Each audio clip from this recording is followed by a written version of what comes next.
Radha channel. ನೋಡಿ friends, ನಾನಿವತ್ತು ಬೂದು ಗುಂಬಳಕಾಯಿ ಮತ್ತು ಸುವರ್ಣಗಡ್ಡೆ ಒಟ್ಟು ಮಾಡಿ ಒಂದು ಕೂಟು ಮಾಡಿ ತೋರಿಸ್ತಾ ಇದ್ದೆ ಫ್ರೆಂಡ್ಸ್. ಇದು ಕೇರಳದವರು ರೆಸಿಪಿ ಅವರದ್ದು. ಹಾಗೆ ನೋಡಿ, ಕುಕ್ಕರಲ್ಲಿ ನೀರು ಇಟ್ಕೊಂಡಿದೆ ಇಲ್ಲಿ. ನೋಡಿ ಫ್ರೆಂಡ್ಸ್, ಅರ್ಧ ಕಪ್ ಫಸ್ಟು ಕಡಲೆಬೇಳೆ ತೊಳೆದು ಇಟ್ಕೊಂಡಿದೆ. ಇದನ್ನು ಕುಕ್ಕರಿಗೆ ಹಾಕಂತ ಇದ್ದೆ. ಒಂಚೂರು ಬೇಯಿಸ್ಕಣಕ ಅರ್ಧ ಬೆಂದ ಮೇಲೆ ಉಳ್ದದೆಲ್ಲ ಹಾಕೋದು. ಒಂಚೂರು ಮುಚ್ಚಿ ಇಟ್ಕೊಂಡು ಬಿಡ್ತೀವಿ ಇದನ್ನು. ಕಡಲೆಬೇಳೆಗೆ ಅರ್ಧ ಬೆಂದಿದೆ. ಇದಕ್ಕೆ ಗುಂಬಳಕಾಯಿ ಹೋಳು ಹಾಕೊತ ಇದ್ದೆ. ಸುವರ್ಣಗಡ್ಡೆ ಹೋಳು ಸಹ ಹಾಕಂತ ಇದ್ದೆ.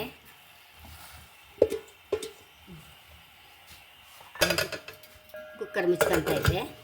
ಒಂದು ವಿಸಿಲ್ ಬಸ್ಕೊಂಡು ಬಿಡುವ, ಅಥವಾ ಎಲ್ಲ ಬೇರೆ ಬೇರೆ ಬೇಯಿಸ್ಕೊಂಡ್ರೆ ಆಯ್ತು ಫ್ರೆಂಡ್ಸ್. ಕಡಲೆಬೇಳೆ ಬೆಂದ ಮೇಲೆ ಅದೇ ಪಾತ್ರಕ್ಕೆ ಅದಕ್ಕೆ ಗುಂಬಳಕಾಯಿ ಹಾಕೋದು, ಒಂಚೂರು ಬೆಂದ ಮೇಲೆ ಪುನಃ ಸುವರ್ಣಗಡ್ಡೆ ಹಾಕೋದು, ಹಾಗೆ ಮಾಡಿದ್ರೆ ಆಗುತ್ತೆ. ಹೀಗೆ ಕುಕ್ಕರಲ್ಲಿ ಇಟ್ಕೊಂಡ್ರೆ ಆಗುತ್ತೆ ಫ್ರೆಂಡ್ಸ್. ಕೂಟಿಗೆ ಒಂದು ಮಸಾಲೆ ಮಾಡ್ಕೊಂಬ. ಒಂದು ಚಮಚ ಎಣ್ಣೆ ಹಾಕಂತ ಇದ್ದೆ.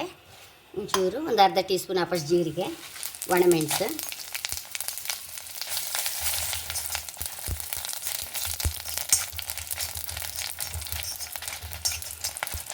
ಒಂಚೂರು ಬೇವನೆಲ್ಲ ಸಾಕಿಬಿಡುವ.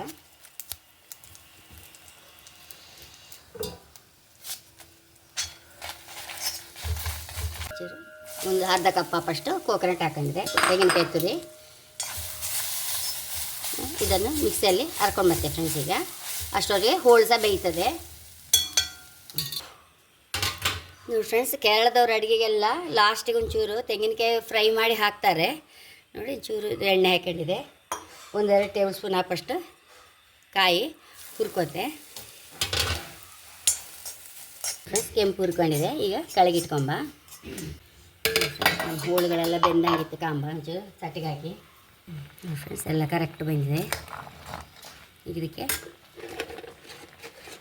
ಒಂಚೂರು ಅರಿಶಿನ, ತಕ್ಕಷ್ಟು ಉಪ್ಪು,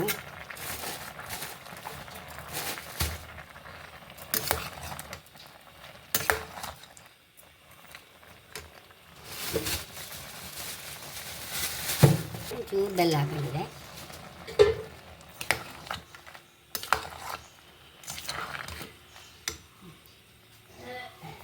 ಅರ್ಧ ಮಸಾಲೆ ಹಾಕಂತ ಇದ್ದೆ. ಮಿಕ್ಸಿ ತೊಳೆದ ನೀರು ಸಹ ಹಾಕಂತ ಇದ್ದೆ.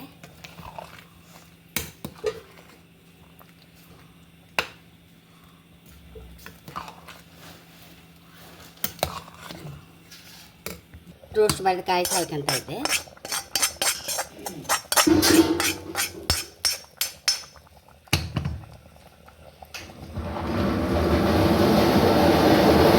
ಕುದಿ ಬಂತಲ್ಲ, ಕೆಳಗಿಟ್ಕೊಂಬ. ಒಂದು ಒಗ್ಗರಣೆ ಹಾಕೊಂಬ. ಇದಕ್ಕೆ ಅದೇ ಕಾಯಿ ಹುರಿದ ಬಾಣಲೆಗೆ ಹಾಕಂತ ಇದ್ದೆ ಎಣ್ಣೆ. ಒಂದು ಟೀ ಸ್ಪೂನ್ ಅಪ್ಪಷ್ಟು ಎಣ್ಣೆ ಹಾಕೊಂಬ ಫ್ರೆಂಡ್ಸ್. ಒಂಚೂರು ಸಾಸಿವೆ ಹಾಕಂತ ಇದ್ದೆ. ಸಾಸಿವೆ ಮುಟ್ಟಾಯ್ತಲ್ಲ, ಬೇವನೆಲ್ಲ ಹಾಕಂತ ಇದ್ದೆ.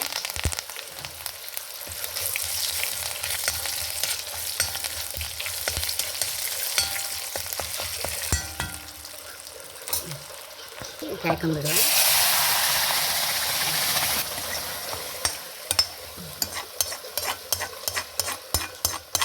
ಎಷ್ಟೋ ರುಚಿಯಾದ ಸುವರ್ಣಗಡ್ಡೆ ಗುಂಬಳಕಾಯಿ ಕೂಟು ರೆಡಿಯಾಗಿದೆ. ನಾವು ಆ್ಯಕ್ಚುಲಿ ಇಲ್ಲೆಲ್ಲ ನಾವು ಎರಡು ಕಾಂಬಿನೇಷನಲ್ಲಿ ಅಡುಗೆ ಮಾಡೋದೇ ಇಲ್ಲ ಫ್ರೆಂಡ್ಸ್. ನೋಡಿ, ಒಬ್ರೊಬ್ರದ್ದು ಒಂದೊಂದು ಕಡೆದು ಒಂದೊಂದು ಟೈಪ್ ಇರುತ್ತೆ. ತುಂಬ ಅಂದರೆ ತುಂಬ ರುಚಿಯಾಗಿದೆ ಫ್ರೆಂಡ್ಸ್. ಹೈ ಕ್ಲಾಸ್ ಆಗಿದೆ. ನೀವು ಸಹ ಖಂಡಿತ ಟ್ರೈ ಮಾಡಿ. ಈ ಥರ ಹೊಸ ನಮೂನಿ ಖಂಡಿತ ನೀವು ಈ ಹುಳಿ ಖಂಡಿತ ಟ್ರೈ ಮಾಡಿ ಫ್ರೆಂಡ್ಸ್. ಯಾಕಂದರೆ ಒಳ್ಳೆ ತರಕಾರಿ ಸುವರ್ಣಗಡ್ಡೆ ಮತ್ತು ಗುಂಬಳಕಾಯಿ ಮತ್ತು ಕಡಲೆಬೇಳೆ ಅದು ಕಾಯಿ ಹುರಿದು ಹಾಕಿದ್ರಿಂದ ಅಂತ ಗೊತ್ತಿಲ್ಲ ಫ್ರೆಂಡ್ಸ್. ತುಂಬ ಅಂದರೆ ತುಂಬ ರುಚಿ. ಕೆಲವ್ರಿಗೆ ಬೇಳೆ ಆಗೋದಿಲ್ಲ, ಗ್ಯಾಸ್ ಅಂತೇಳಿ ಬೇಳೆ ಹಾಕಂತೆ ಇಲ್ಲ. ಹಾಗಿನವರು ಸಹ ಸೂಪರಾಗಿರುವ ಅಡುಗೆ ಫ್ರೆಂಡ್ಸ್. ಇದು ದಿನ ಒಂದೇ ಹುಳಿ ತಿಂದು ಬೋರ್ ಹಾಕೋಕ್ಕಿಂತ ಲೈಕ್ ಆಗ್ತಿದ್ದು. ಹಾಗೆ ನನ್ನ ಚಾನಲ್ ಇಷ್ಟ ಸಬ್ಸ್ಕ್ರೈಬ್ ಮಾಡಿ, ಲೈಕ್ ಮಾಡಿ, ಕಾಮೆಂಟ್ ಮಾಡೋದಂತೂ ಬರಲೇಬೇಡಿ. Thank you.